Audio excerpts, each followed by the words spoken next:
think the link to the WhatsApp, by the way. Yes. So I'll let you guys know once that comes through.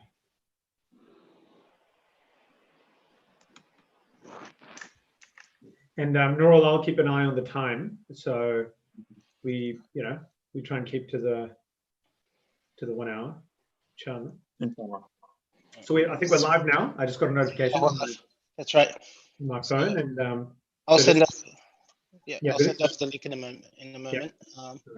Cool. We'll make a start in 1 minute, just to give brothers and sisters the chance to join, inshallah, on Facebook and elsewhere.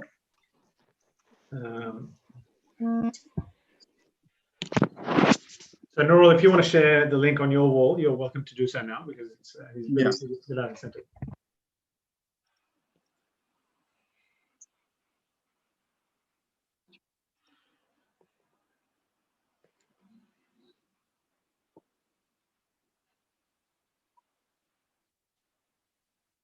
Okay.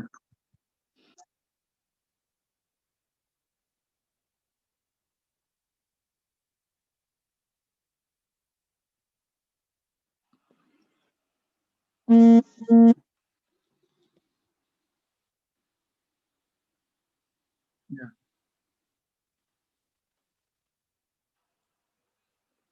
Yeah, no, share it.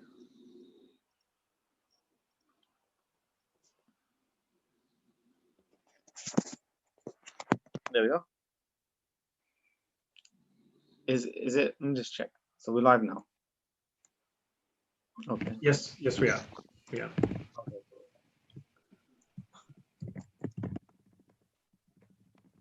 Are we waiting for people to come in? Yeah, just giving people the chance, giving people a minute or two to come in, and then we'll make a start. So I'll give it another 30 seconds, then we'll go from there. Okay, inshallah.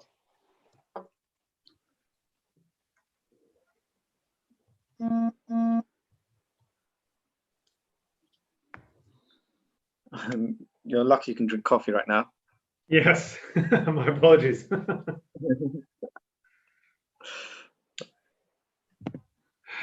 All right. So what I would like to encourage brothers and sisters watching from around the world is to please let us know where you're watching from in the comments. Good to know where you're all tuning in from.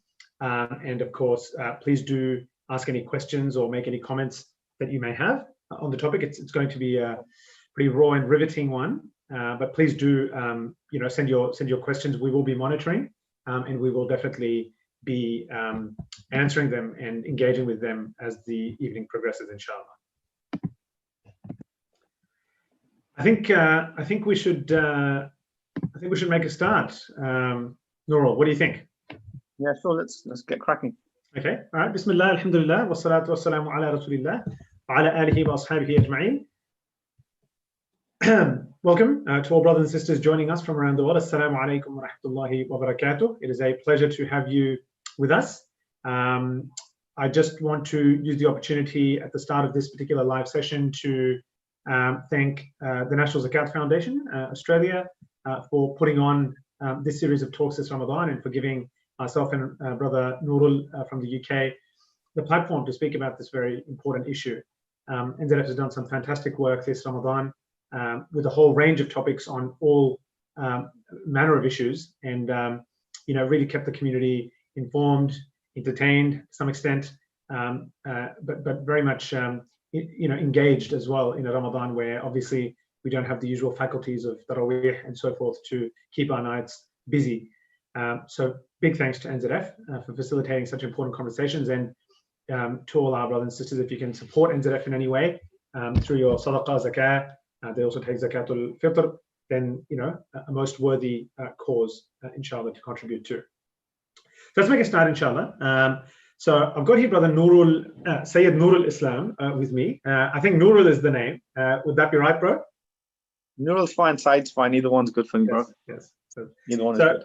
Brother Nurul and I are friends. We go a long way back, and that's sort of what brought this live stream together. That we were going to do this in any case, and then I know brother Ismail David's we spoke, and it made sense to do this under the Ramadan Online Talks banner, which NZF has been hosting and has done a really good job of. Nurul, why don't we begin with, let's begin with your side of the conversation. Let's begin with the mental health and that side of the conversation, because I think it's a very important topic. But for starters, why don't you just quickly tell us a bit about yourself? Who is Nurul? Who is this? Okay. Okay, Alhamdulillah. A'udhu billahi minash shaitanir rajeem. Bismillahir rahmanir rahim. Nurul is a brother from the UK, from Bedford, based in the UK. I'm currently a medical student and recovering from severe mental health condition known as a psychotic episode. I've been recovering from this for the last 2 months or so, since the most recent episode itself. And other than that, I enjoy Ramadan, just like every other person, really, every other Muslim, enjoying the blessings of Ramadan. And yeah. Good, beautiful. Ask what. I mean, you've sort of mentioned it already, but what is it that brings you and I together in this conversation? Why are you and I here, from your side anyway? Okay, from my side, I'd say you and I, we have some commonalities, and in particular, we come from backgrounds where we've carried dawah of Islam, and we've also been struggling with health conditions in our families and in myself. So in your case, you've had difficulties with your sons, and I've had this condition, and we've come together in a way where we've got a similar kind of struggle. We've got a similar kind of struggle and test in terms of the health aspect of it, and also juggling our religious obligations at the same time. Yeah.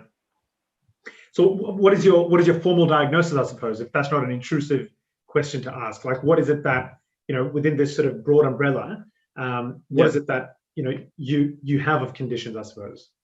Yeah, no, I've been diagnosed with more than one diagnosis, and the recent diagnosis was paranoid schizophrenia.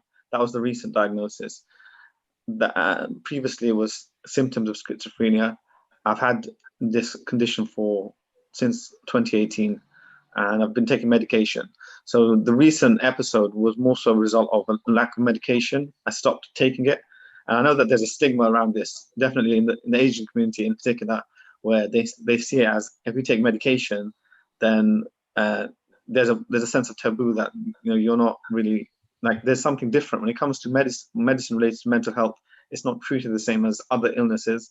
Like, for example, if someone has as we've spoke about previously, if someone has a broken leg, you're not going to hide it, and you're going to be able to medicate it without any shame. But when it's something like this, there's some kind of stigma around it.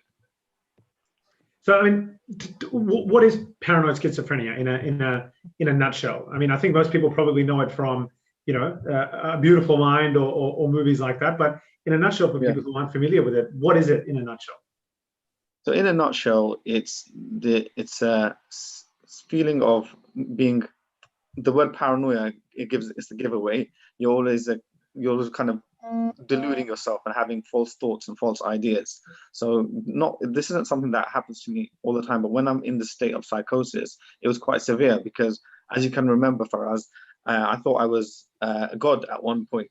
So it's quite a severe condition. I mean, I see the light-hearted side to it myself, because I've come to terms with it, and I find that when I'm light-hearted about it, it helps me, it calms me down. Whereas if I take a serious approach, it affects my mood. It can affect my mood if I'm too serious about these things, because it's how I approach it. Yeah. So is it sort of defined by episodes, or can it be like a steady state where a person is always in that state of mind? Like, or does that depend on the severity of the condition that the person has? It does depend on the severity. And in my case, it's more episodic, but in other cases, people can stay in that state, and that's why they'll be in a long-term care, because they don't react to medication. Alhamdulillah, I react pretty well to medication. So that's what the psychiatrist noticed with myself, that I was reacting very well to the medicine, and it helped me recover. Right. And again, without getting technical, you have a medical background as well, so you probably understand this much better than I do, or many people in our audience would. But at the core of it, what does science understand this condition to be? Is it a certain deficiency or excess of certain processes in the brain, neurotransmitters? Like, what's actually going on that's causing this state physiologically in people? Okay. Yes, in terms of physiologically, the neurotransmitter dopamine, its levels rise too high in the brain, and this leads to a psychosis, schizophrenia. And this is a general imbalance. And the medication works to counter that. So the medication itself, it counters it and lowers the level of dopamine receptors in the brain. Yeah. So that's simply in a nutshell. That's the physiological aspect of it. And I noticed that other people who have these conditions in the community tend to self-medicate using things like drugs, marijuana, alcohol, etc. And I'm speaking from the perspective of my community, that I know of people who have mental health conditions. However, they don't seek any kind of medical help. They resort to drugs and alcohol, and that worsens the condition. So that's something to actually note, that as a community, we always go on about drug problems and alcohol related problems. How often do we talk about mental health problems and say that, wait a minute, these people who are taking these illicit substances, they have an underlying issue that they're not really resolving using the means that God has defined. Instead, they're going to the wrong means, which is alcohol, which is abusive substances. So you mentioned, in your case, it's been more episodic. Does that mean that when you're not in one of these episodes, you're quite, quote unquote, normal, like you feel and act and behave and are, for all extents and purposes, just like, every other person? Yeah, it's different, because I could have signs of when it's becoming like that. However, I'd say more so, yes, I'm as normal as they get, but then I still have a bit of a crazy side to me. So tell us about these episodes then. I mean, if you don't mind me asking, how many have you had? What does it feel like? Are these the sort of the key markers in your history of mental health that you would really define and say, that was my episode number 1, that was my episode number 2? There were sort of important milestones in my journey, obviously for the worse, not for the better, but it is what it is. You embrace it, you accept it. But is that what defines your experience today? Like, that was what that happened, that's when that happened, that's when that happened? Yeah, I would say that the first episode I had was in February 2018. That was the first psychotic episode, and that was completely new. And what happened at that point was that it was new for me and it was new for my family. So we weren't really aware of how to deal with it as such. Alhamdulillah, my older brother, he's a medical doctor, and he realized that I had a mental health condition. And even so, it was difficult to maneuver and treat the illness at the time. So I needed to be hospitalized, and I had a few run-ins with the law. Let's not go too much detail, but I had some issues that were occurring, and it became not necessarily on social media, but it was occurring in my own life, and it did lead to me being sectioned. Alhamdulillah, that I needed that to happen, because that's what was needed at the time. And that was the first. People in Australia will not be familiar with that language, by the way. Section. We don't use that term. So can you just explain to our audience what that means? Okay, so section is when, according to the law of the land, you are detained for mental health purposes. So according to the UK, you are detained by the Mental Health Act because of your condition, and it's more for the greater good of society. So that's what it is. Got it. Yeah. Got it. Yeah. And so, until that point, you had no indication. So until this 2018 episode, there was no indication that you had any mental health problems. Like, did you have any problems before that, or was this completely out of the blue? This was like, I had things which were bothering, as everyone does. Have times when you have low moods, etc., or nothing to that extent of severity, because this was completely out of the blue. What happened was that I started to get false ideas, that people were trying to harm me. And in this case, the first episode, I purely thought my own family was trying to harm me. It's funny. It's funny now. I see the funny side to it, but I know it's not really a humorous thing, because when you're in that state of mind, you are a threat to yourself and others. So that's what I mean by paranoia, that you're conscious that someone's trying to harm you, or someone wants to do evil towards you, or something like that. And that was the first episode itself. When it came down to it, that was the first episode. Yeah. And so, I mean, let's talk about The more recent one, which I think many of the people tuning in will not be unfamiliar with, and you've been very open with in recognizing. So, you know, for those people who obviously didn't see that, or probably the most of the people tuning in a very sort of brief nutshell, what happened? Like, this was very public, and it was on social media, which makes this discussion so much more appropriate and real for a lot of the people who will be tuning in. But tell us about that in a nutshell. In a nutshell, it was a growing situation I was in. I wasn't really, I wasn't taking my medication for 6 months, for a 6-month period. And like I was saying, in the first psychotic episode, I thought my family was trying to harm me. In this one, I thought everyone was trying to harm me, all of my friends, my family, everyone who I've known throughout my life, even yourself, Faraz. I mean, I thought you were trying to harm me, and you live in Australia, and why would you want to harm me? It doesn't make sense. But I did think things which were false ideas, and those started to become what I started to believe. So what I would say, I would believe it. And that's what the nature of the illness is that you say things and then you start believing that. And then, and it was happening quite frequently. So every thought that I'd get, I'd believe it as a fact. Right. So it would slowly become bigger and bigger. And that's how it snowballed into something worse.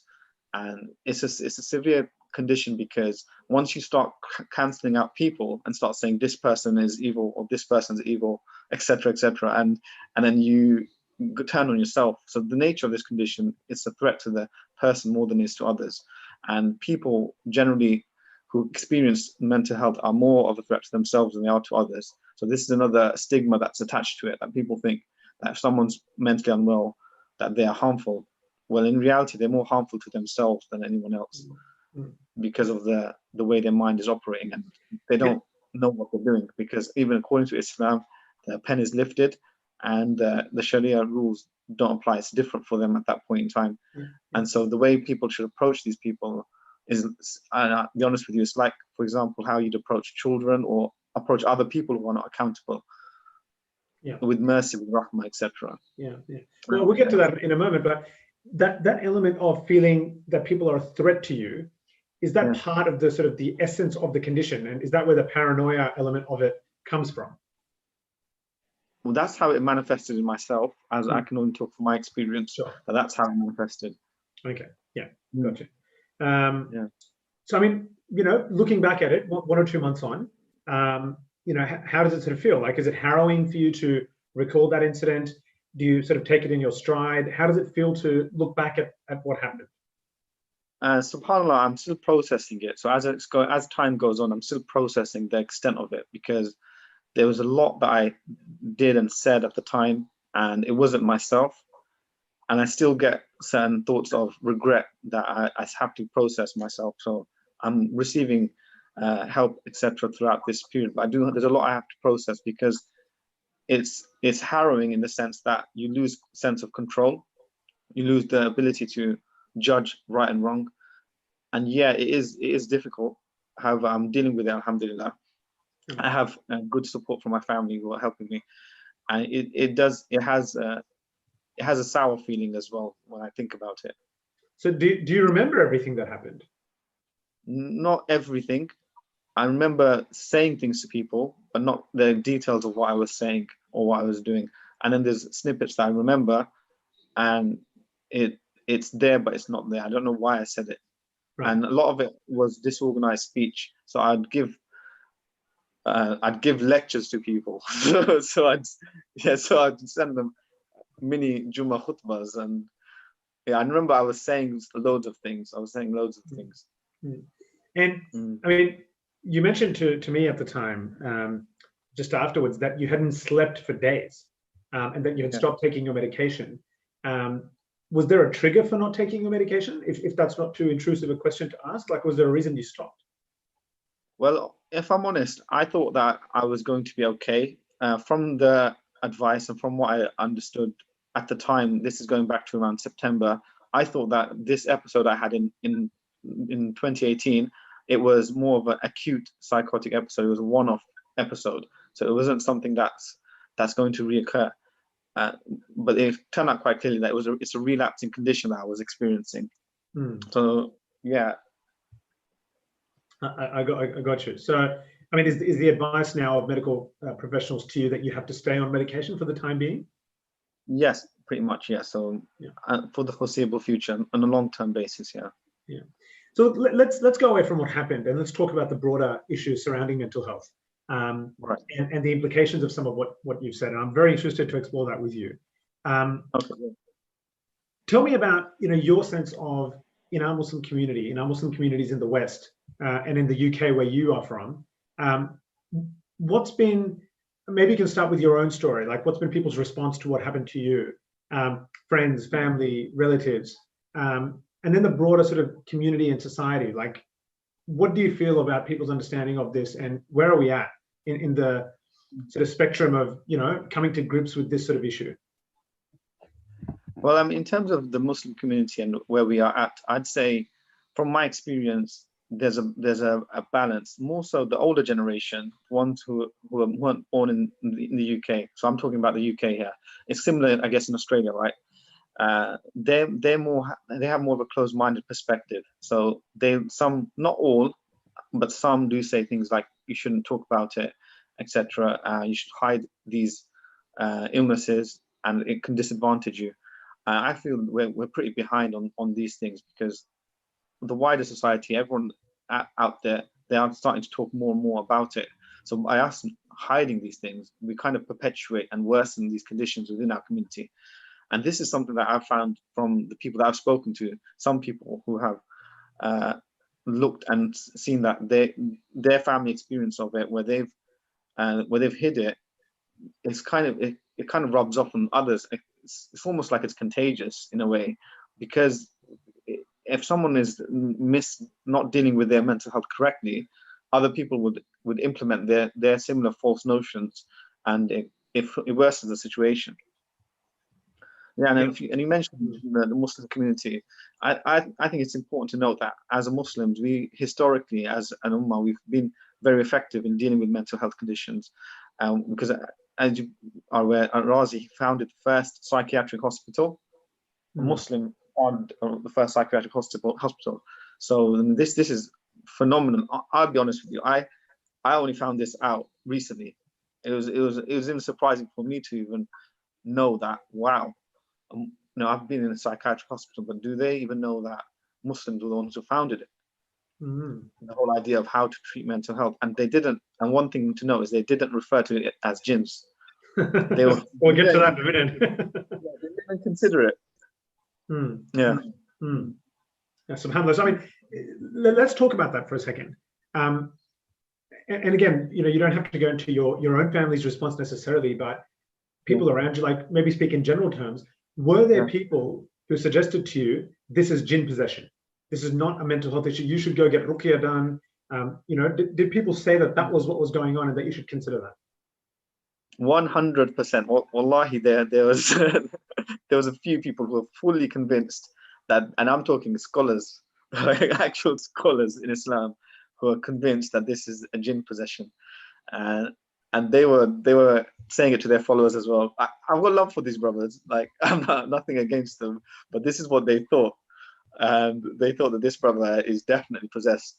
If you can look, you can see the jinn coming out of his face. You can see in his facial reactions. So these are scholars and mashayikh in your community in Britain.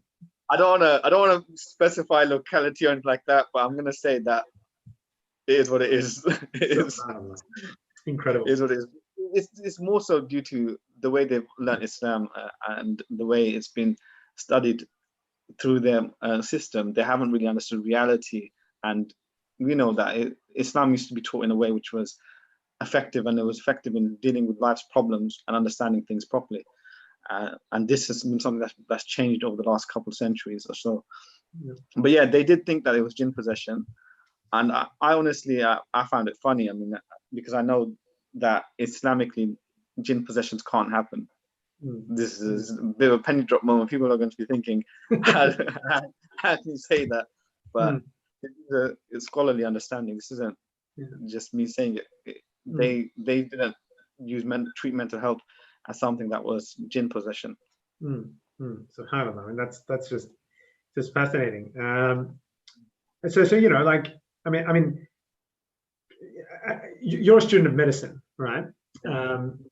Tell us about how your understanding of sort of the human body and its systems and so forth, how that's helped you come to terms with your condition.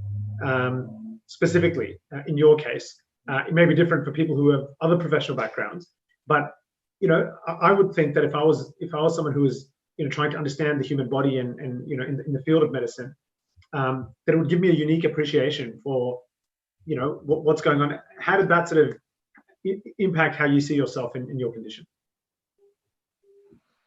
I would say, in terms of as being a student of medicine, I'd say even so, being a student of medicine, you still face stigma even amongst from other students, and even my understanding of the human body. I can say that other students as well, some did think I was possessed as well. So it wasn't just, I wouldn't say that just because someone is a medical professional that they perceive mental health any differently. Like you're still subject to bad or incorrect perception of these conditions. And I'd say even there are also doctors who believe in jinn possessions as well. And I think the problem of mental health is quite wide. It's not just because of what someone's profession is. I guess the insight, I'd say the insight comes from learning and educating yourself from about Islam and about the way we dealt with mental health in past previously. Do you think, and this is probably a controversial question, but do you think the belief that some Muslims do have when it comes to jinns and stuff like that, do you think that holds back the community from being able to progress in this area and view this purely as a physiological, psychological problem rather than one of the unseen where someone's gotten inside and they're doing this? Yeah, the unseen, I mean, I'd say it does hold back the community greatly. If you think about it, if you can think back to when you started learning Islam, I'm talking about my experience, a lot of the first conversations people would have would be jinn stories. It becomes like a thing, Laylatul Qadr. We spend the whole night talking about jinns. It used to be the thing back in the day. We'll go to the mosque, and you know what? We'll all sit down and have a good chat about jinn stories. This is going back as children, teenagers, just before teenage years. It's so entrenched amongst the community that this becomes Islam for people. The jinn stories, and it's completely. It completely doesn't correlate with Islam and what it's supposed to do. It's supposed to change person's actions and life and change society as a whole. So this is a thing that it has a big impact. It slows down the process of growth for the ummah.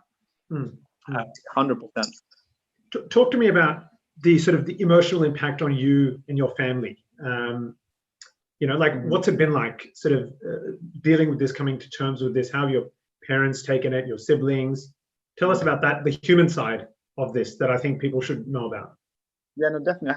Alhamdulillah, I have to be grateful to Allah that I've had a good supporting network around me, and my siblings have been very helpful. My parents have been empathetic and been understanding more so this time, that because they knew from the past that it had occurred before, and they can only do what is in their capacity based on knowledge. I mean, it is a big test from Allah. However, alhamdulillah, I'd say they're very supportive. They're very supportive in helping me and ensuring that I'm getting better and recovering.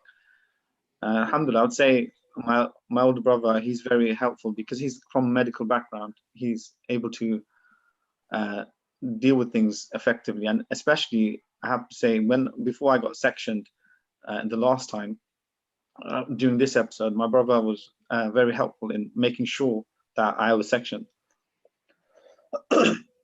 So yeah, I mean, from an emotional perspective, alhamdulillah, there hasn't been there's only been help. You know, there's only been help and support.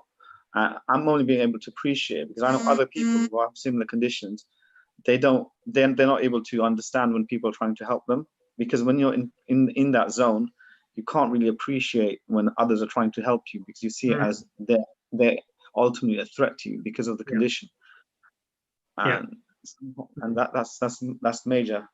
And a part of my recovery is that I'm able to see that people have love for me and care for me, And these emotions are important that you're able to see them, because when you don't know that they're there, then the illness can create a persona out of people and make you think that they're trying to harm you and things like this. No, it's a very, very interesting point. I think one thing I want to just there's a commenter who's made the point that comment regarding jinn possession, it's a minority opinion and it can't happen. I just want to acknowledge that that's we're not here to take an Islamic position on the issue. Certainly, I'm not. I respect Nurul's opinion, but yes, it is one of several opinions on that issue. And by no means is this a religious lecture by any stretch of the imagination. We're talking about Nurul's experience. One thing I want to ask you, bro, is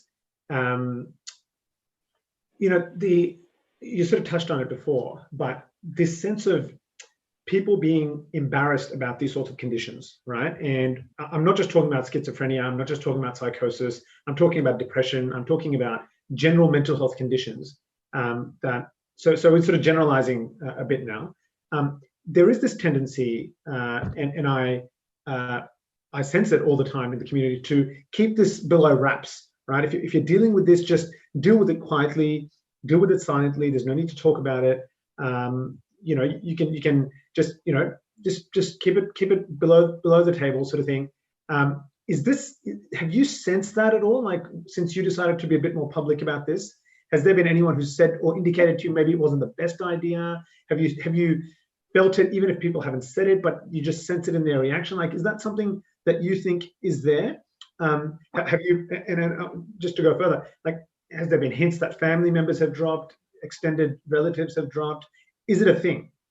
Or do you think it's changing and people are more willing to sort of say, no, that's completely fine, right? This is just a fact, it's a fact of life. And just as, for example, if you're amputated, right, you wouldn't go around trying to pretend that you don't have a leg, right? That's totally absurd. So why should you pretend that all is well in another part of your health, which is just as amenable to going wrong as, not having a leg because you get run over by a car, for example, right? And the point I'm making is it's just another health issue. It's significant, it's very serious, but it needs to be dealt with from a medical perspective. So what's your sense there? Like, do you think there is that embarrassment and keeping it down low and all that sort of stuff? What do you think? I will speak from the Muslim community. I'd say, alhamdulillah, it would be unjust for me to say that it's completely the case that people aren't really willing to talk about it, because from the reaction that I witnessed, I'd say people are willing to talk about it and willing to open up about these things on the greater side of things. However, the people who aren't willing to talk about it, you don't really see them as much. They talk quietly and secretly. And so, I mean, I've had people who have said to me, more than one person who said that you don't talk about these things. If you have these conditions, you keep it on low, under the carpet. And it doesn't really make sense why they say that, because like you were saying, it's a matter of out of your sphere of control. It's not something which you have control over. So if something happens to you, an illness, you can't really control the fact that you've got it. It's like diabetes, for example, and then you have to take the medication regarding it. And yeah, I mean, if you noticed, a lot of people did show a lot of support. A lot of people were openly showing support for me, and I was quite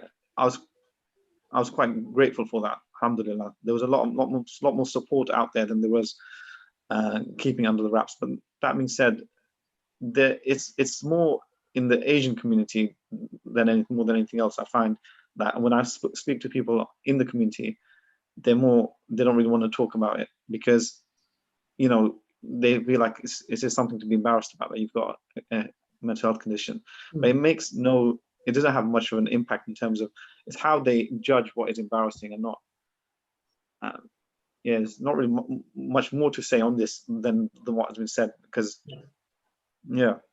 What about the very again, it's slightly controversial, but the side of the community that will sort of say that the problem here with some of these conditions, whether it's depression or whatever, and I don't know if you've heard that in your case. So getting away from the more ruqya and the jinn sort of side of things, but that the problem here is one of iman, and the issue is that there's a fundamental problem of belief or something that is causing this to happen, especially with depression. And I know we're not talking about depression here, per se, and I want to respect that. That's a separate issue. But do you have any insights that you can share in terms of the conversations that you've seen happen in the community with, let's address this from an Islamic perspective, in terms of, you need to do more of certain actions, which of course have their place. And how do you sort of balance that there are certain adhkar that we need to say every day to, ad'iyat, dua, prayers that the Rasul sallallahu alaihi wasallam advised that we should say to protect us in our minds from min al-jununi wal judami wa sayyi al-asqam, right? From madness, from these sorts of conditions. Like, I mean, how do you sort of take that more holistic approach, and where do you sit when it comes to that sort of stuff? I'd say, alhamdulillah, on the basis that we're Muslim and we have faith in these things. Of course, I say that we have to keep up with our adiyah and our du'as and things like this. But I'd say that from non-Muslims' perspective, they won't be able to rationalize why we do these things. And that's something that we have to acknowledge, that we know that the Prophet ﷺ gave us incantations to say and do. And we don't know it's permitted, but we don't know whether it's going to help us or not. We say these things because we've been instructed, and it's based on faith. And in terms of someone's mental health and their faith, I believe 100% that a person can make all the adhkar that's been written and still have a mental health condition. They could say all of them, they could read their 5 daily salah, and they'll still have a mental health condition. Why? Because it's an illness. So it's not really linked to whether you are making adhkar or not. But you make it because it's what we've been prescribed by your deen, but it's not going to take away your mental health condition. It doesn't work like that. It's an illness where you will need to seek medical help for. Yeah. You sort of got to take the means that have been, prescribed from the adhkar, but you've also got to take the medical means, or looking at the professional side of things, I suppose. Yeah, and I think it's a shame that people have to say that that person's iman is weak because they've got depression, and that person's iman is weak, that's why they've got this illness. You can't say that. It's not something that you know. You don't have knowledge of the unseen. This is what it really comes down to. People don't know where or why something's happening. You can only deal with things as they are. Yeah. Let me ask about the future for someone in your boat. What are your hopes and fears about the future? Again, from a very human perspective, does the future inspire you? Does it scare you? Are you afraid of this sort of thing happening again? It's a very raw question, so feel free to tell me if you haven't really thought it through, or it's not something you're comfortable discussing. But how do you think of the future? I'd say I've tried to keep a balanced approach. I've tried to have hope and a sense of balance between the two. I do feel that if I go overboard in terms of fear, it has a negative impact on my mental health when I think, what if it happens again, and etc., etc. And even from our deen perspective, when you look at things, we don't think like that. We don't have a negative approach or a pessimistic approach to the future. So that helps me a lot in terms of how I perceive it. I use Islam to help me in terms of understanding how to look at the future and how to plan ahead. And I'm excited by the future because I'm looking forward to the other things I want to do and achieve. But in terms of the fear aspect is how I will deal with things. But what comforts me is knowing that Allah subhanahu wa ta'ala is going to be is our creator and who's most merciful. And so it comes down to a bit of both, really. But ultimately, hope and fear, it's a balance. It's a bit of both. Yeah. Alhamdulillah. Cool. Excellent. Well, I mean, that's all from my side in terms of your side of things. I know the discussion is split in two halves, so maybe I'll hand it over to you at this point to turn the tables. Yeah, and I just remembered, Faraz, that because you're not fasting, I'm fasting, and I've been talking, and I've My apologies, bro. There's a lot to be asked. So I know, alhamdulillah, jazakallah khair for that, Faraz. Okay, so now the table's going to turn here, and inshallah, I'm going to be asking Brother Faraz some questions about his experience being a father to autistic children. SubhanAllah, Allah has tested him very severely and greatly in this matter. So without further ado, Faraz, tell us a bit about yourself then. So tell the audience a bit about you, how we know each other. This is from your perspective now, how we've come to know each other, and what motivated you to do this. Yeah, so this is brothers and sisters watching. So you know, I'm a father of two children, two young boys. Been around and involved in the Australian sort of Muslim community for some time in various capacities over time. Been very close to the community and various organisations within it, but had to take a step back from a lot of that sort of stuff to focus on family and look after my kids. So I'm just the other side of 30. Give away my age here. And you know, married to a wonderful wife. Alhamdulillah, may Allah reward her for her sacrifices and everything that she does for the kids. But yeah, it's become a huge part of my life, having two autistic kids, and it's sort of to some extent doesn't define you, but because you're living it day in, day out, it becomes such a big part of your life that you know, it is the big thing in life at the moment. It's the thing around which everything else revolves, I suppose. Yeah, and I guess what brings us here is, you know, I've known you for close to a decade now.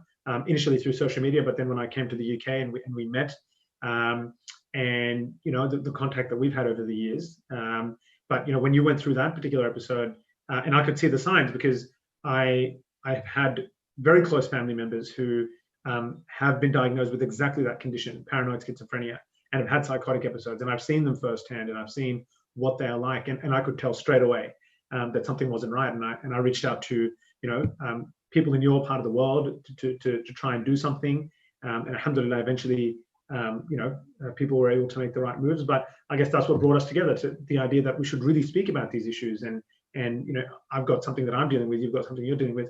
There's so much to be contributed to the community conversation. I think that's the background to that. Yeah, alhamdulillah. So so you said that you had sons who are autistic. How did it go about? How did you go about in terms of finding out? How did that affect you in terms of your life? Exactly. Yes, I mean, I don't think it's any exaggeration to say it was a life-changing moment. So for a bit of background, I've got my two kids are just over 6 and just over 4, respectively. So my older son, Isa, he is now just over 6, and we started seeing the signs almost 4 years ago to today, right? So the middle of the year, sort of 2016, we started seeing the signs, and we started noticing that after a somewhat normal development, or at least we weren't that educated because we were first-time parents, so we hadn't sort of seen it. We didn't see how a child develops and all that sort of stuff. Of course, we've had cousins and nephews and all that, but that's different, right? You're not living with them day in, day out. We sort of saw what was a reasonably normal trajectory. You know, he had single words. He would started learning double words, joining 2 words together, walked and, you know, did other things reasonably normally. But then we noticed between 2 and 2.5 years of age, a diminution, a decline in his development milestones, started losing those words, started going off into his own world, very much to himself. And then at one point, medical issues started kicking in. So things like chronic constipation, things like just crying a lot for what seemed like no reason. We thought at the time that was tooth pain, right? So he was teething. Subsequently, in hindsight, it seems like he was in pain. Like this was a child who was just chronically in pain, which we misinterpreted because we didn't know better. So all of this came together, and by the time he was 2.5, it was clear that something was wrong, something was not right. And we went to the doctors. You know, the A word started being used, autism. Initially, he was diagnosed with global development delay, which is like a catch-all phrase for when doctors don't know what's going on. They want to give it a bit of time to see, you know, whether the child picks those milestones up again. But within half a year, you know, they said, no, this is autism. And, you know, I guess life has never been the same. You know, it's been a very, very challenging time, specifically with regards to him. My young, and maybe we'll talk about that later, but my other son, Suleiman, he followed a similar sort of story, but it was more like until 18 months, he was very, very sort of normally developing, neurotypical, as they say. And then we started noticing some drop off as well. And because we'd had experience with my older son, we knew straight away what was going on with him. So we didn't waste time. We got him diagnosed very early at the age of 2. He's now just over 4. Alhamdulillah, he's actually not doing too badly. Out of the 2, he's the one who is, you know, got less complications from a physical health perspective, and is still picking up, you know, key milestones in his development journey. Alhamdulillah. So That's sort of the journey at a high level with these with these kids. And so, in a nutshell, it's been a challenging, to understate it, challenging few years. But it's taught me a lot as well, and it's taught me, subhanAllah, that we take a lot of things for granted. And the ability to speak, the ability to articulate yourself, to express your pain, to express how you're feeling, not to have that, as both of my kids don't. I mean, neither of them is verbal. My older son lost all the words that he had, so he used to know the alphabet, letters, numbers, a lot of things that he could name in terms of nouns. He lost all of that over a period of 6 months, so he's completely non-verbal now. Younger son has only got single words, and alhamdulillah, he's picking up very slowly, but he's picking up single words here and there. But really, for all intents and purposes, largely they're not verbal, right? They don't speak like kids do. And so, I've not experienced what it's like as a father to be called father, right? Dad. To be told, I love you, for example, and those sorts of things. So it's tough when you sort of see other people's kids at 18 months constructing sentences and stuff like that, right? I won't deny it has a big impact, but at a certain level you accept it. This is your test in life, and alhamdulillah, Islam has been pivotal in my journey in making sense of all of this. You accept that this is a part of life, and you move on with it, and you try and make the best of it. Yeah, subhanAllah, it's very moving. So what, your son's name Suleiman and Isa, is that correct? Yes, correct. Yeah. Okay, Suleiman, Isa. So how are they doing in terms of their complications? So you mentioned a few complications there, bringing out words and phrases and things like that. It must be really hard for you to deal with when you see other children doing things like talking and expressing themselves to their family members, to their parents. And sometimes I guess you don't know how fortunate we are or others are. We overlook so many basic things. And so how is it like in terms of Islam and life, and how will you go about developing them as Muslims? Because in terms of their belief, how accountable are they growing up? What kind of challenges do you foresee in the future? Yeah, so I mean, great series of questions, to be honest, bro. Like, the part about it being hard when you see other kids, I think that I've learned to deal with over time. You just accept that this is what Allah has given you, right? And I mean, the way that I say it to myself is as follows: Allah loves these kids more than I will ever love them, right? And if He has chosen to put them through it, then there's a greater wisdom behind it. I might not see it now, but wallahi, I have every confidence that I will see it one day. If it's not now, then it'll be in 1 year from now, 5 years from now, 10 years from now, maybe 15, 20 years from now, depending on where they get and how complicated their story is. But that's how I've tried to deal with it. And alhamdulillah, I can genuinely say that it gives me great sukoon. It gives me great tranquility to say the creator of the heaven and the earth has destined this, and he who loves these children more than me and my wife has chosen to make them that way, right? And to answer some of the other stuff that you asked. So look, autism is not just the big three that it's known to be, which is delayed speech, delayed social skills, and repetitive actions, right?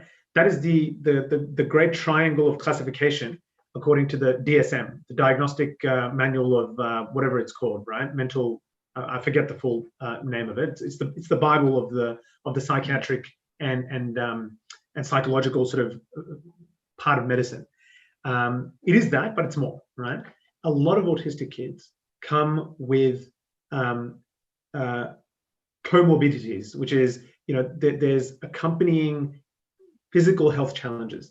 And the most common among them are issues to do with gastrointestinal health, so gut health, right?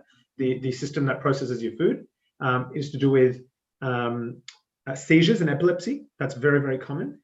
Is to do with gross motor delays, so how the body develops. All of it, of course, being driven primarily by a neurological disability, a neurological delay, a neurological problem of some sort, and all the other issues are thought to be downhill, sort of downstream from there, right? So the lack of development in the brain causes these systems to be delayed in some way. Of course, some science is suggesting the opposite of that, which is that some problems in, for instance, gastrointestinal health create these sorts of developmental problems in the brain. And so that's a big discussion that's happening in the scientific community at the moment. You may know that there's a lot of discussion about the gut microbiome and gut health generally, a lot being written in literature, the importance of probiotics and all that sort of stuff, right? So I guess the point is to say is it's not clear, what comes first, right? Is it the developmental issues in the brain, or is it some other part of the body that's causing some of that disturbance in the first place? Whatever the case may be, these are some of the issues, right? So epilepsy and seizures, gastrointestinal problems, gross motor delays, those sorts of things. And to varying degrees between my two sons, we've seen signs of all of those, right? So in my older son, specifically the gastrointestinal part is a huge problem. So he has got chronic stomach or abdominal pain, which he cannot express because he doesn't have words, right? He has also got sort of suspected potential epilepsy. He doesn't meet the criteria for diagnosis yet, but he's had suspected seizures, for example. And in the case of my younger son, who alhamdulillah does not have those challenges, he's got other challenges such as gross motor delays, right? So his physical movement is a lot slower than normally developing children. So he walked later, he ran later, his joints are hypermobile, those sorts of things. And alhamdulillah, in the scheme of things, that's not anywhere near as challenging as some of the other stuff that we've seen. But these are some of the things. These are some of the complications that autism comes with, which are less known. So, people think it's lack of speech, lack of social skills, and repetitive stuff. And, to some extent, if it was just that, it may not be that crazily difficult to deal with. But, and it makes a lot of sense that it comes with other things because there's a problem with the body and how it's operating. And the body is one system, right? The body doesn't know it's just a brain problem or it's just a thing over there. It's just a thing, like it's related. And so when you've got deficiencies in one part, as the science of autism and the research is telling us, then there's likely to be deficiencies in other parts because it's the bodily systems that aren't working properly. And so these are some of the things that we've seen and that just make a lot of sense based on, what our doctors tell us and how we've understood it. Okay, subhanAllah, it sounds like a massive challenge and a test from Allah. So I would ask another question. So how have you found the community and broader society regarding this? How has the reaction been? Yeah, alhamdulillah, on the whole, supportive, right?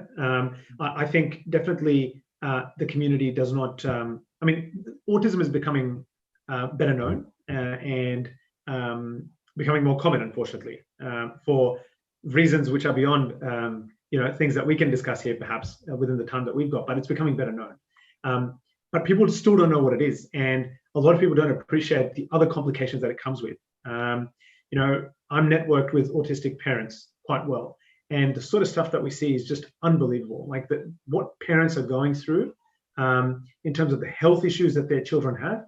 I don't exaggerate when I say that many of the parents that I network with, these are like kids with cancer, right? Except they don't have that label. Like the health challenges and the difficulties and the tears and the crying and the medical complications that so many parents of autistic kids are dealing with. If you used another word for it, people would show a lot more urgency for it.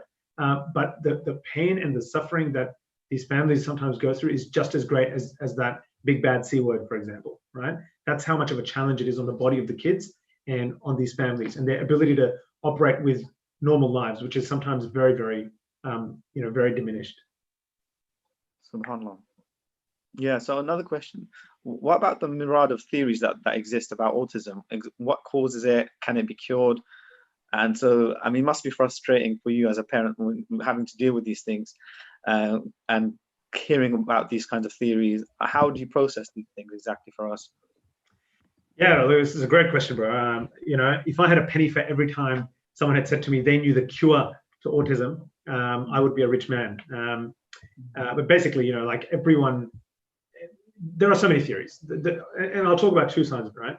One is what causes it, and then the other is what can cure it, right? And of course, the causes, things like obviously vaccines, things like electromagnetic radiation, so 5G and Wi-Fi and all that sort of stuff. Things like contaminated food, so overly processed food.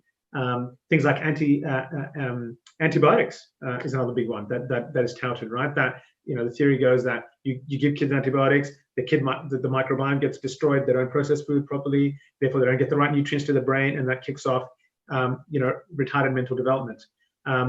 All of those I've heard on the causes side, right?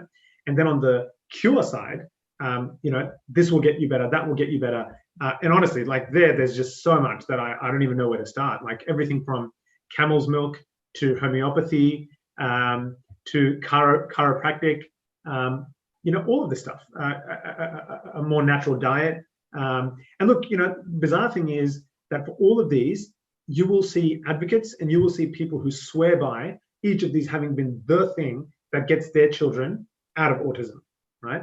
And it's like, I mean, for me, not that I've tried all of those things, quite candidly, some of that stuff I wouldn't touch, but many of those things I know would not work in my kids' cases, because I know the problem lies somewhere else. The problem is, physical. It's a health issue. It's and those things will not necessarily deal with that. Now, of course, there might be other medical or nutritional things that could help with that and stabilize the body to allow the body to deal with the developmental side of things. But in my experience, nothing that I've heard touted as the next big cure has been the case for me and for many other parents. And so, it's a long winding journey, and you just got to sort of obviously focus on both sides of the equation. So one is the medical side, where it's to do with the physical health of your child, and their nutrition and their food and all that sort of stuff. And the other is the therapies, which is your speech therapy, your occupational therapy, neurodevelopmental therapy, social therapy. You have to do all of that, right? What a lot of parents with autistic kids end up getting stuck in the cycle of is looking for that driver, that root cause that's affected their children, trying to solve for that, and then completely forgetting about the other side of the equation, right? So they'll be looking for like the food intolerance or the food allergy that's causing their kids to be unwell, and they've never addressed things like social well-being or speech or anything like that. And I believe that the brain is very versatile, that even if a child has medical problems, that the brain can adapt and adopt and learn new skills in spite of that. So that's the real challenge is, even if you accept that your kids have physical health issues, still working on that other side of the equation, which autism is better known for, I suppose. SubhanAllah. Yeah, so you mentioned about 5G causing autism for us. Did you mention that? How did 5G? So I mean, if you believe some people, then 5G is the cause of the coronavirus and a lot of other evil things in the world, right? But yeah, that's another one. That's another one that I've heard. That 4G, 5G, these things cause autism. What can you say? Like, there's so many theories around all these sorts of things being root causes. For me, there's no science to substantiate that at all. And it's just another theory that people chuck out there. It's a waste of time for me to think about that sort of stuff, because it's like I've got to get on with trying to get my kids better and getting them the therapy and attention they need. There's a discussion of root cause and what caused it is a huge waste of time for me anyway, in my circumstance. Right. So how about in terms of advising other parents of autistic children? How do you go about that? Yeah, how would you advise? I mean, firstly, I probably need some advice myself. Like, I'm no guru or master at this. We're constantly learning, me and my wife, always learning about, the new frontier of research, what's new out there, what can be tried. And of course, all of this under the guidance of our doctors. And my advice to parents of autistic kids is, I guess it's not to lose hope. Sometimes people can take autism as a given. And it's like, the child will be like this for the rest of their life. I've seen so many things. I've heard so many stories firsthand, people that we know who kept chipping away, kept trying different things to do with, the physical health side of their kids, as well as the therapy side. And their kids really improved over time. We know of cases where children lost their diagnosis after having very, very, very difficult initial years of life. Now, some people would say that's a cure. For me, I'm not really interested in the sort of the more how you label that. It's more the idea that kids can get better and that they can really, really come a long way and be able to be able to have satisfying lives, wholesome lives that they live, and being able to gain new skills and being able to be independent. That's the biggest thing that any parent wants for their child, is to be independent. At the moment, sometimes I look at my older son's condition, and I feel like I'm going to be a carer for life, right? Me and my wife are going to be caring for this person into his older age, and may Allah give us the lifespan to be able to do that. Other times I have great hope and say, no, something will happen. Allah will turn things one day, and something will work. Something will happen. His body will click into gear, and things will get better. I don't know where it'll end up, but I think the important thing is to always have hope, and to believe in Allah and His promise, and just keep making dua, keep trying, and to network with other parents of autistic kids, because you'll get ideas, you'll get referrals to therapists, to doctors, to new ways of looking at things that you would not otherwise get. And I think networking is one of the most important things for parents of autistic children, more than any other sort of parent subgroup. So I think that's a huge piece of advice. And honestly, like, the other thing I would say is open up about this. Like, we have to be open about this, right? Parents of autistic kids, we live parallel lives, right? We've got two different lives. One is the life that we live in our community and with other people, with our friends, with our family, and all that sort of stuff. And then there's a life at home, which no one sees. No one understands how difficult it is. No one sees the pain and agony that you go through, right? And the suggestion to open up here is not so much to have a whinge about your situation. I mean, if you accept that it's from Allah, then that's just the way it is. It is rather to create a world that is more understanding for your children's future, right? That one day you're going to be taking your child to the shopping center, and he's going to be having a meltdown because he can't control his own body, and his body is on fire, it's in pain, right? You want to build a world where when people see that, they know, or they think, hang on, this might be an autistic child, right? This may be a child who has zero control of his body. He's not behaving badly. He's not chucking a tantrum. This is not bad parenting. This is a kid who's not in control of his body, and there's nothing his parents can do to stop him being the way he is right now. I need to understand, I need to show love, I need to show empathy, right? Unless we start talking about and telling people what happens with these kids, people won't know, right? No one's going to just discover this one day. No one's going to be given this knowledge. And so I feel a sense of moral obligation and a God-given obligation for my children to educate my community about what it's like to have an autistic child, and what it's like being inside the body of an autistic person, right? Not that my son has told me, but enough people with autism who are verbal have grown up to tell the story, to tell the tale, and we can learn from their experience. We can tell, we can learn when they say the body feels like it's being tortured, right? Your sensory system is so out of whack that the slightest thing can just trigger you off and send waves of pain through the body. And it's like you and I probably can't even compute that, right? I've never felt like that, subhanAllah. And so I feel like parents like us have a duty to advise the rest of the community and to educate the rest of the community, because this is the world that our kids are going to grow up in. And I want to help make that world a better place for them. And without us raising our voice, that's never going to be possible. So that's my advice. That's some powerful advice there for us. And I hope that people who are watching and parents and the like can benefit from that. So another question. So you used to be really active in terms of dawah and things like this. How has this having autistic children affected your profession, your life, your dreams, etc.? How has it impacted these things? Yeah, no. So I mean, I guess the short answer is significantly. It's as I said, it's changed the course of my life and my wife's life. Like, life's never been the same since those days where we started dealing with these issues. Like there's a period that you go through, a period of sort of, wouldn't call it denial, but certainly the struggle to come to terms with it. And you do ask that question, what did I do to deserve this? And I mean, you have that Islamic side of your thinking and your belief, which says this is qadar Allah, this is from Allah. You know that at an intellectual level, right? But to have true tranquility about it and to come to terms with it and to accept that that is how it is, that takes time. And it took me time.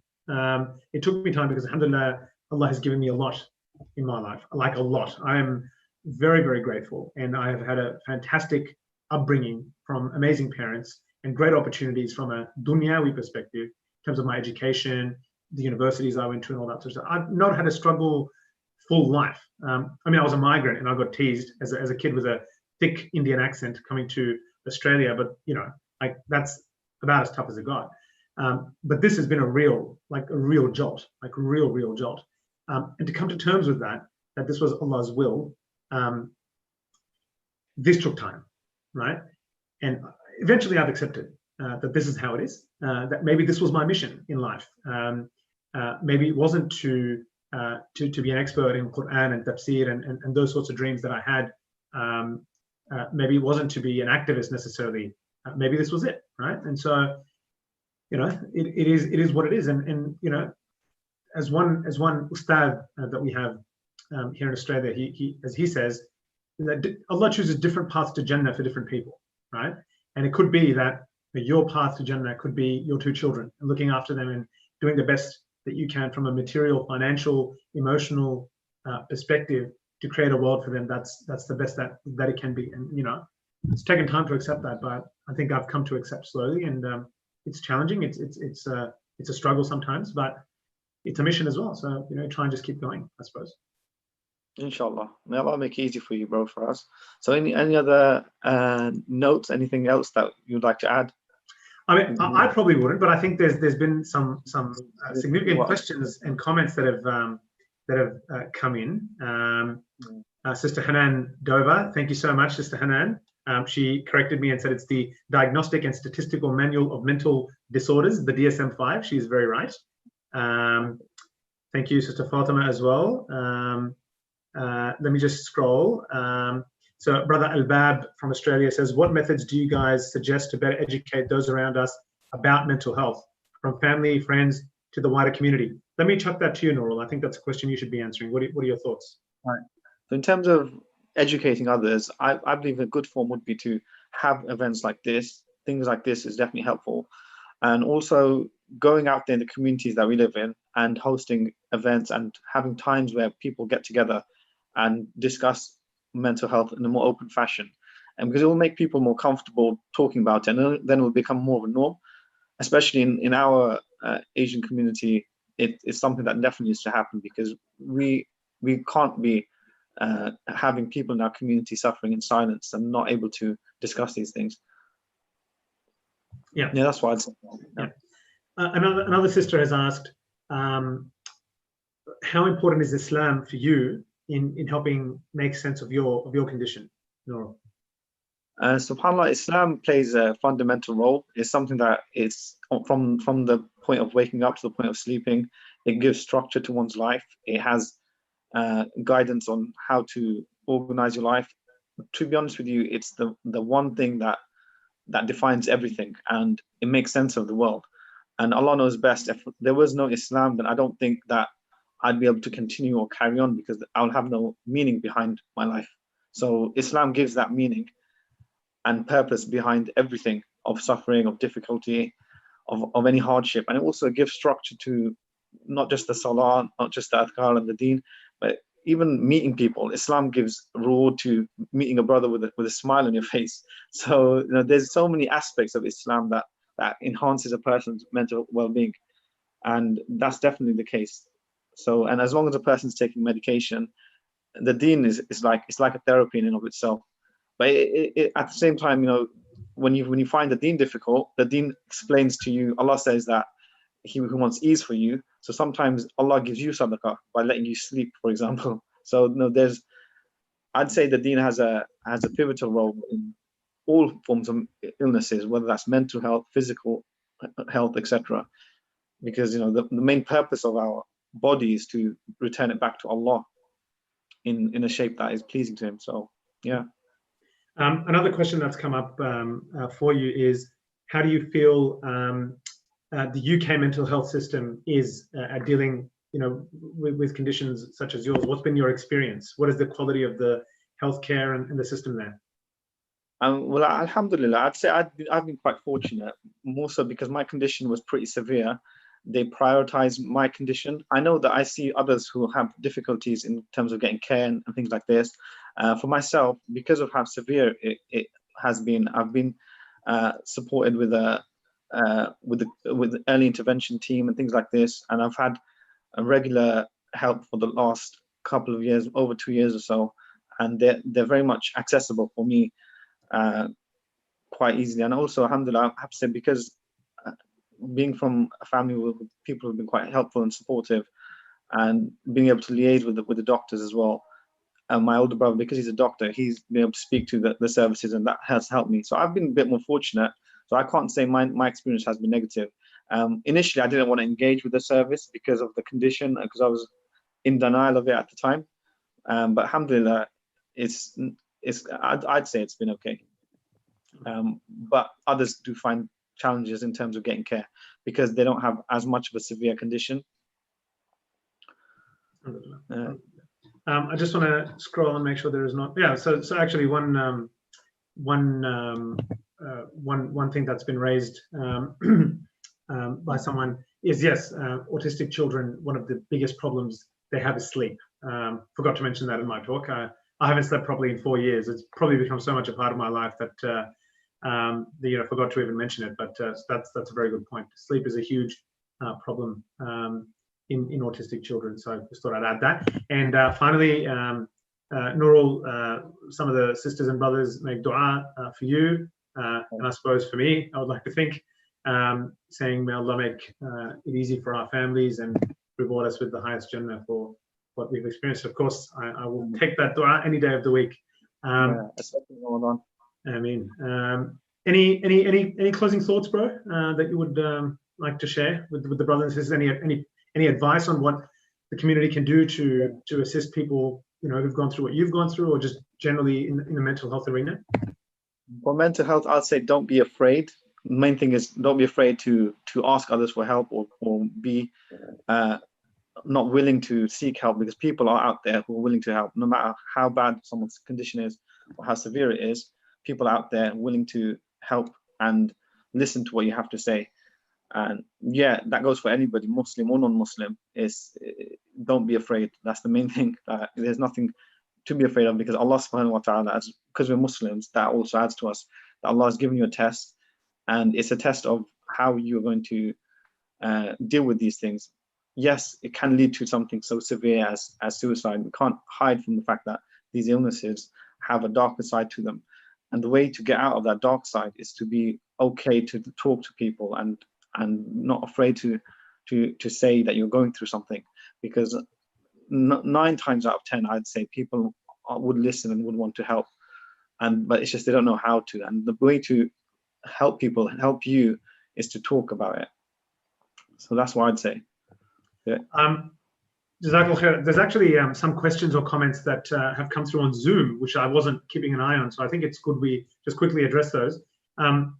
Someone has asked me, how do the two governments compare in relation to how the Department of Health are working with with mental health, I suppose?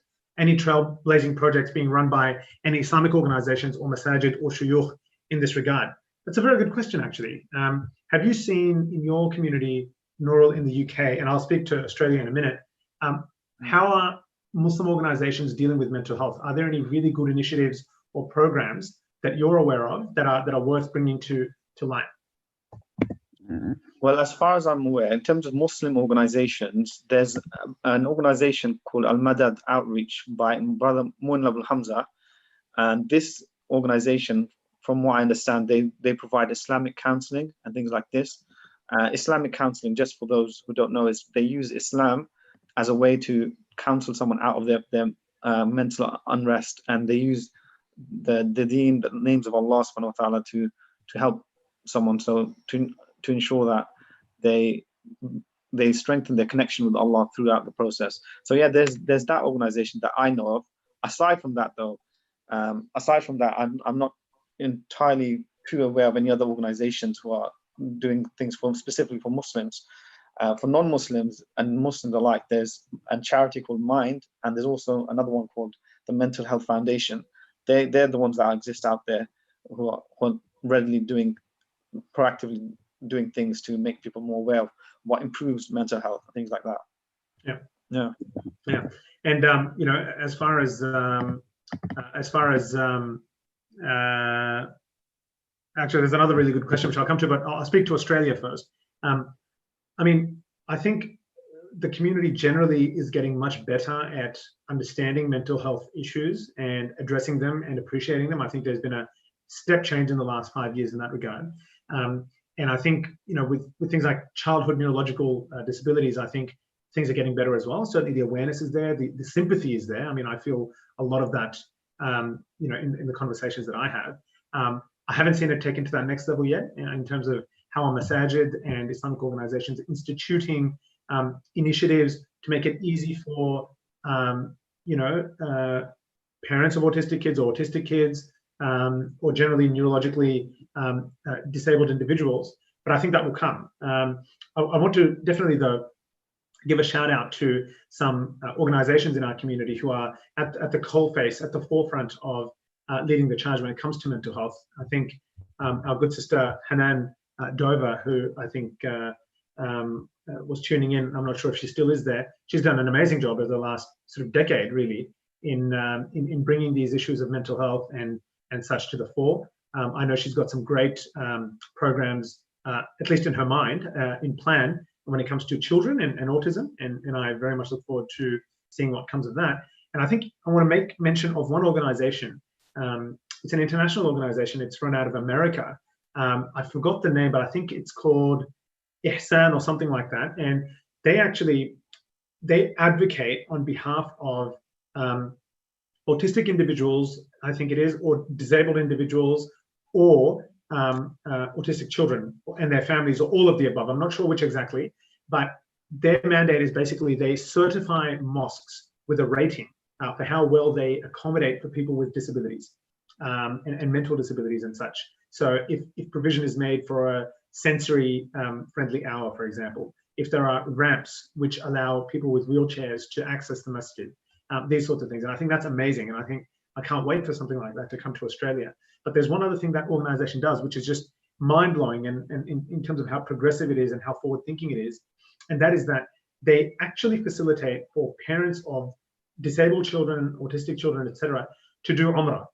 So they actually have a package where their volunteers get paid to go to Mecca and Medina, and at the same time, your family will go, and they will look after your kids in hotel rooms, right, with all the play equipment they need and all that sort of stuff, while parents can go to the Haram, spend time in the Mosque of the Prophet ﷺ, spend time at the Kaaba.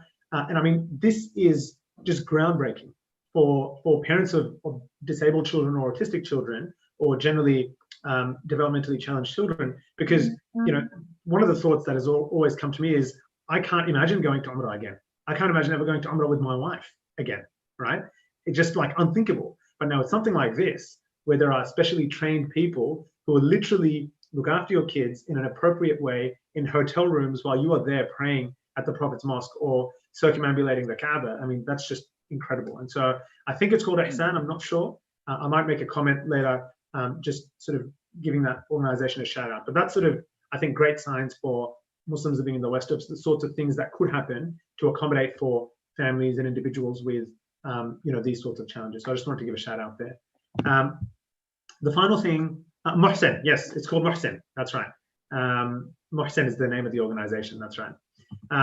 Final question on Facebook for you, Nurul, is, actually, I'm not sure who it's for. We can both have a go at answering this. Is it hard to reach out while you are in a very dark place? How do you overcome just getting help, even with close family and friends? So why don't you talk to that first with your condition, and then I'll speak to that from my perspective. Yeah, so I'd say it is a challenge when you're in a dark place. I think it depends on what your personality is like, though, because for myself, I like to talk to people more. So I have more of an extroverted personality, and even though I may be talking from a dark place, I guess people will know, like people around you will figure it out that this person is talking from a perspective that isn't right, and that would be like a trigger for them. And I can say that even though someone is in a dark place, I think that the moment they start talking about it with others around them, it relaxes them, and it's a part of therapy in and of itself to be able to talk about it. But even so, if someone is finding it difficult to talk about these things, in that case, Allah knows best that you have to find a way, because if you don't find a way, it's going to build up and eat you up. So I'd say that even if it means posting something that might be seen as attention-seeking status on Facebook, it can help, because some people might take it like that, but it's the truth is that this will raise attention, and it's good because people will see that there's a problem. And I've seen other people. A friend of mine was recently going through a depressive state on his Facebook feed, and this is a revert brother, so he was going through loads of hardships, and by posting on Facebook, it allowed people to realize that there's something wrong. So it could be something so subtle as that, just by posting something online, and that could be a way to come out of that cave. Yeah, how about you, Faraz? Yeah, look, it's I think the first step, in my view, from my perspective, where I sit, is realizing that you have to stop trying to be a hero, right? Yeah. I think that was a big part of it. Like, you don't have to be stoic all the time. You don't have to be strong all the time. I mean, without exaggerating, like, there's times that I have been through hell in this journey in the last 4 years. I don't mean mentally, that's definitely the case, but just the physical difficulty day to day of living through what we are living through. There are times when it is absolutely horrendous. And I think even the best and strongest of people would crack. What I've seen from my son, the sorts of things that I've seen. When you see your child beating his head on a wall in pain, right? Or biting you in pain because he can't express himself and he's got no control of his body. Like, in those situations, I think the best of people are capable of losing it. And I've had some very dark moments, I'll admit, because of how just physically and practically demanding and difficult it's been. And I think in those moments, being open with my family and friends that I'm in a really difficult place, and I sometimes think about the future, the long-term future, and I wonder what's life going to be like for this child in the future, like when he's 10, 15, 20. How's he going to live? Like, what's his life going to be? Who's going to look after him? Like, what if I die, for example? If I die in a car crash tomorrow, what happens to him? How's my wife going to look after this child on her own? Like, there's sometimes, like, just physically getting through the day can be so hard that's the thought that comes to mind.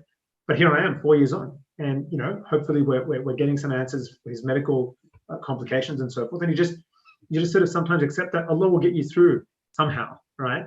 And the family and friends have been very, very helpful in that regard. They give you, I mean, even the reminders that they give you are powerful, right? They can be game changing sometimes. Your day can change because of the dua that they make, or the reminder that they give you, or the beautiful lesson they give you from some classical scholar that said something about hardships, some hadith of the Rasul Sallallahu Alaihi Wasallam that just completely transforms your day. And so that's what helps for me, is that recognizing that it's when you're going through difficulty that you need other people. And everything is hunky-dory, of course you don't, right? So I found a way of somehow channeling and being open about my tribulations with those people who are closest to me.